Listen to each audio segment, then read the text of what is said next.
সুপ্রিয় দর্শক দেখেন মুভিং আর কীভাবে চলে। এই যে উপর দিয়ে যাচ্ছে এবং ভিতর দিয়ে ঘুরে আবার নিচ দিয়ে বেরোয় ঘুরে আবার উপরে উঠে যাচ্ছে, যেমনটা সেমভাবে চলে। আপনারা মনোযোগ সহকারে দেখেন। দেখেন পাশেরটাও এই বন্ধ হয়ে গেল। আর লাগবে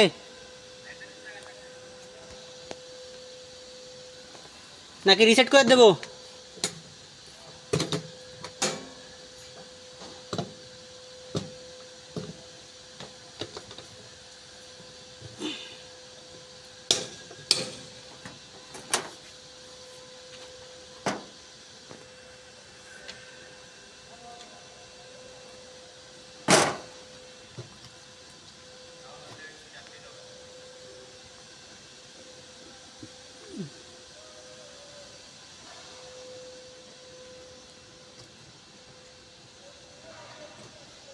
এই দেখেন ভিতরের অবস্থা, এই যে